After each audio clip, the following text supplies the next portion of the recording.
Salut à chacun d'entre vous, bienvenue sur ma chaîne et dans le cercle des courageux. Ici c'est Victorin Bebioro, je suis entrepreneur et salarié à la fois, mais d'ici peu de temps, je vais me reconvertir totalement dans l'entrepreneuriat car l'entrepreneuriat est ma passion et ma vision. Ici, je vous parle de business et de motivation. Si vous aussi vous voulez faire partie de cette belle aventure, je vous invite à faire deux choses. La première chose que vous allez faire, c'est de vous abonner à cette chaîne, activer la cloche de notification. Vous serez informé de l'apparition de toutes nos vidéos business comme celle-ci qui vont vous apporter de très bons contenus. La deuxième chose que vous allez faire, c'est de partager cette vidéo à tous vos parents, vos amis, vos frères et sœurs que vous voulez qu'ils réussissent dans les affaires.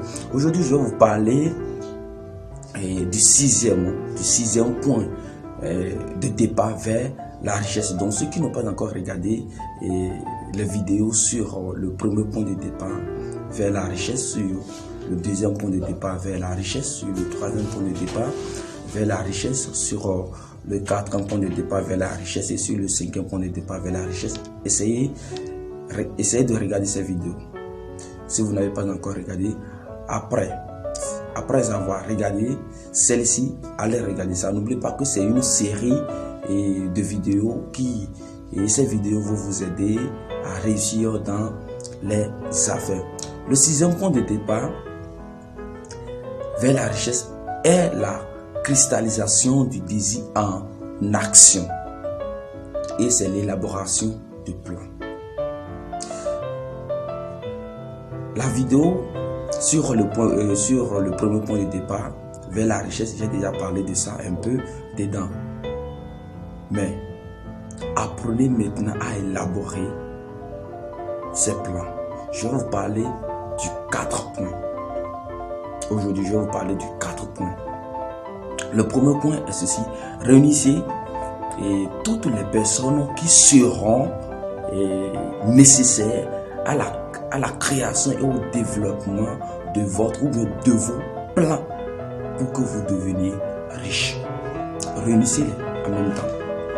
Ceux qui vont vous aider et ceux qui vont vous accompagner, c'est que ceux qui vont travailler avec vous, ceux qui vont travailler réellement avec vous, essayez de les réunir.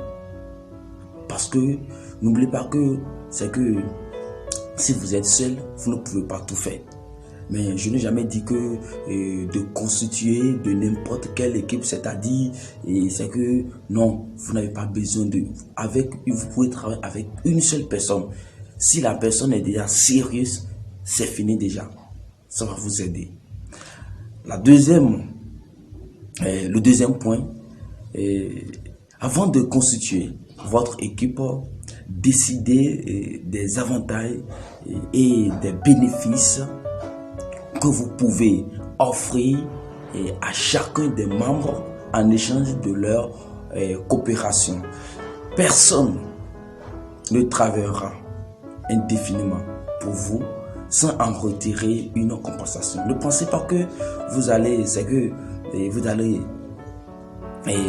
prendre les gens, c'est-à-dire les gens vont travailler pour vous gratuitement, non jamais.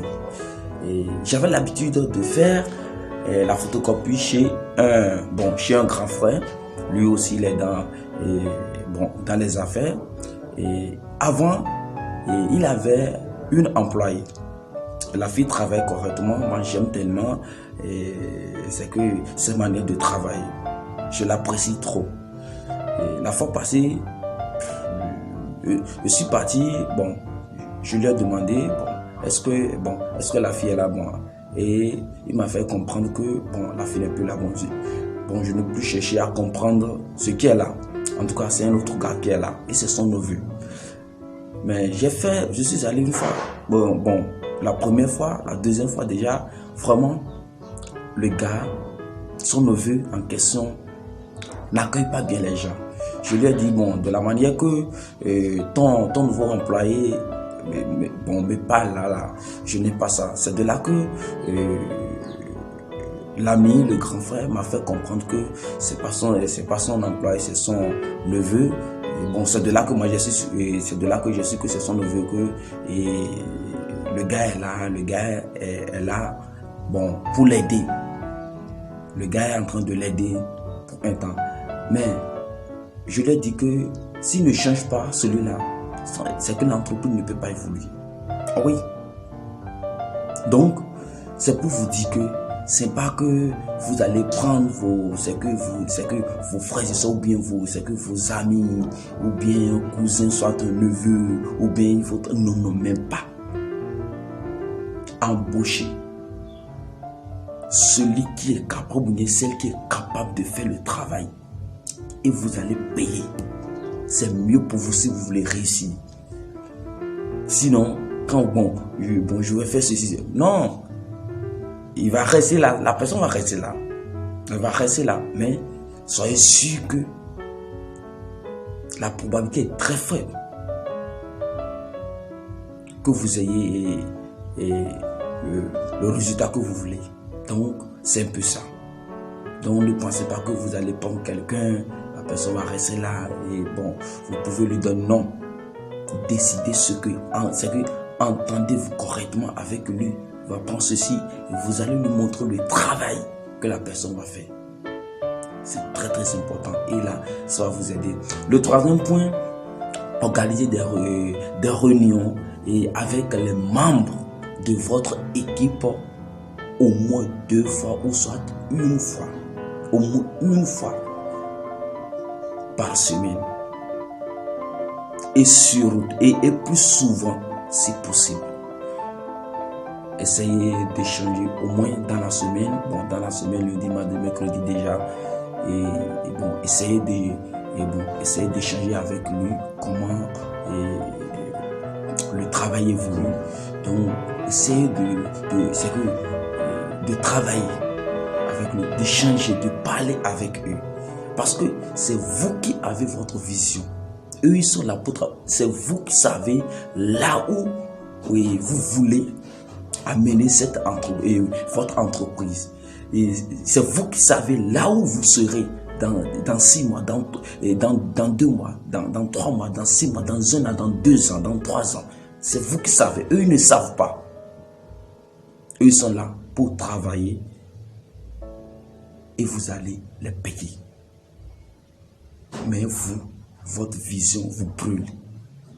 Donc, ça, essayez d'échanger, de montrer, essayez de leur dire votre vision. Ok, dans 6 mois, regardez là où nous irons. Maintenant, toi, c'est ton travail, c'est ce que tu as fait. C'est simple. Et soyez précis sur ça. Ok, 4e point que je vais partager avec vous. Maintenez une entente parfaite entre chaque membre de votre équipe. C'est important. C'est vraiment important. Parce que si vous ne le faites pas, vous irez au-devant d'un échec. Créer une entente, parler, échanger avec eux. Non, ça ne sert à rien de dire non, c'est moi, je suis le chef, c'est que je suis le PDG. Non, c'est pas ça. Ton PDG, c'est quoi? C'est un revenu. C'est un revenu. Maintenant, s'il n'y a pas une bonne entente entre tes employés, même si c'est un seul employé, il faut bien échanger avec lui. Il faut qu'il y ait une bonne entente entre vous. Vous allez voir, ça va marcher. Ça va marcher très bon. Et vous allez constater que votre entreprise est là. Ça va donner. Mais s'il n'y a pas une bonne entente, c'est pas bon. Donc, essayez de faire. Je ne veux pas que cette vidéo soit trop longue. Et nous sommes déjà venus à la fin. N'oubliez pas de vous abonner et on avance ensemble. Que Dieu vous fortifie davantage.